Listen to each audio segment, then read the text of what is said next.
4 magnesium, 2 sawdust, 2 clay, 8 sand, and then 4 solution. Okay, and is that one of the recipes? That is actually, it's a tweak. It's a tweak of the recipe that just like most of this was done without any clay. What we're using today has clay, especially because most of it's going inside and it's more workable and easier to stick with clay. Okay. So that'll be put out as a tweaked recipe? Yeah. Okay. Just probably put now, usually with sand and cement, with the ordinary stucco, what you do is you put on a layer as smooth as you can with a trowel. We'll be using the round pool trowels because they don't have corners. Well, you know, you can use these square trowels on the outside actually. If you were doing a flat wall, it would be best to use a pool trowel. Because we're doing something round, the corners kind of don't really touch anyways. But you make it as smooth as you can with a trowel, and then with cement you wait like an hour and a half or something like that, and then you go over it with a sponge. With this, it's going to be less time, and I also was feeling like a dry sponge instead of a wet sponge did an okay job. What I'm trying to say right now is I don't know exactly what the best way is going to be to smooth this because I don't have a lot of experience with trying to make it really smooth.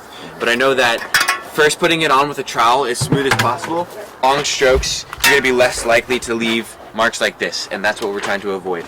And then, if there are marks like this, after the time is right, after like 15 minutes or 20 minutes, or we'll have to like figure it out, all of us paying attention, you can take the sponge and like, it does, I don't know if it even needs to be wet, but you can just like use it in order to like gently move the material in order to take out the lines.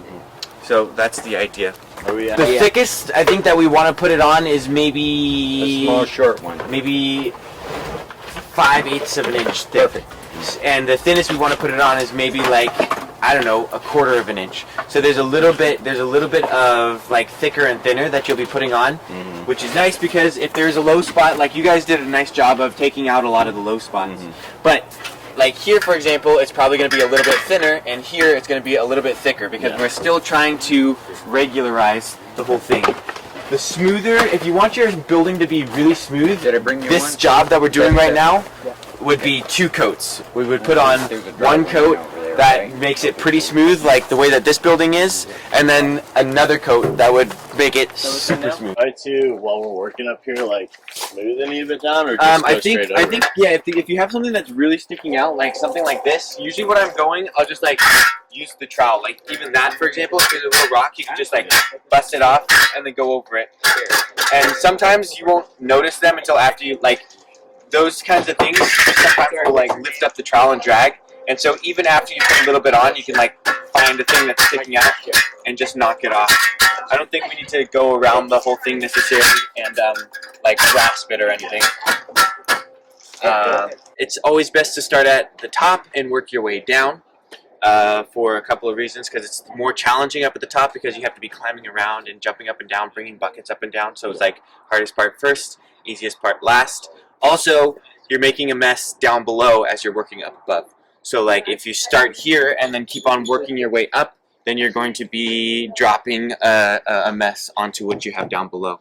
The way that this works the best is if there's 1 or 2 people on the building putting plaster, and then somebody's feeding them. And so if there's 3, Annika, what are you gonna do? Okay, so if there's 3 or 4 people working on it, then I feel like that's the best case scenario, because then there's 2 people that can be up and 2 people that are supporting, and then it just kind of flows. Now, can you explain to me what you're doing? Explain what? I mean, honestly. So you got your hands all in the go. This is a wood trowel that you use to put the magnesium on it. And I think this is the last coat. I just jump into this team and I'm trying to Definitely got some help with this side.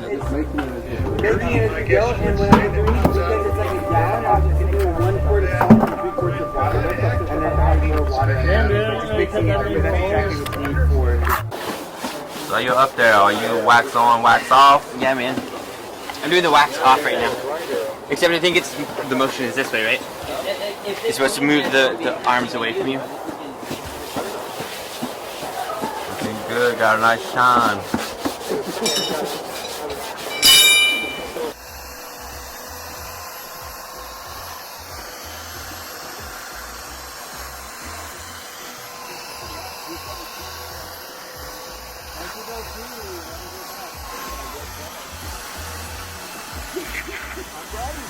So what are you doing over here? What you got going on? We are trying to even out the arch and make it flow smoothly before putting the magnesium oxide cover on it. So we use this trowel to rough it up so that the next coat sticks. So just a regular one has a completely flat side, and this has teeth. Gotcha. So that makes it stick when you put the rest of the stucco on? Yes. Okay. Gives it something to grab onto. Let me get the scoop they're using for the MGO.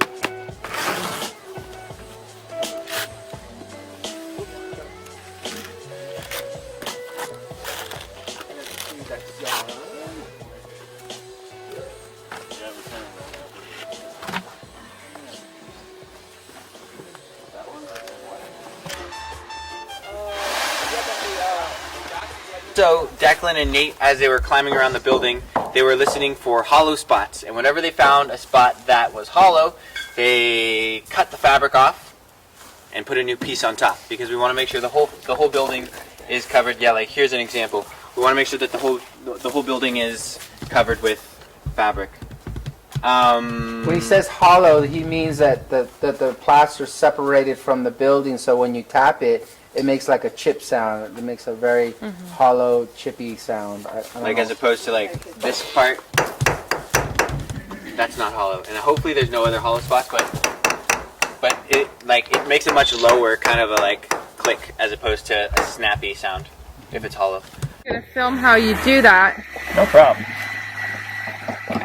And what are you using to do that with? The tool? Uh-huh. So This is a... that's an angle grinder with Angle a diamond blade on it. Okay. You want to use a diamond blade anytime you have to cut into concrete or cement or anything like that. Mm-hmm.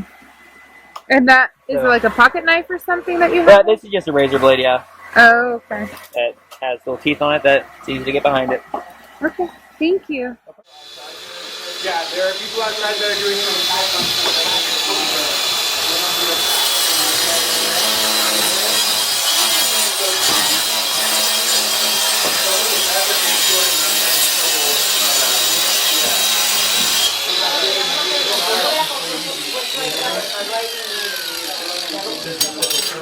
Hey man, that's not a pry bar.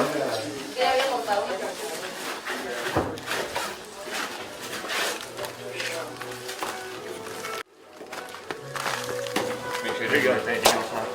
You got it already? Yeah.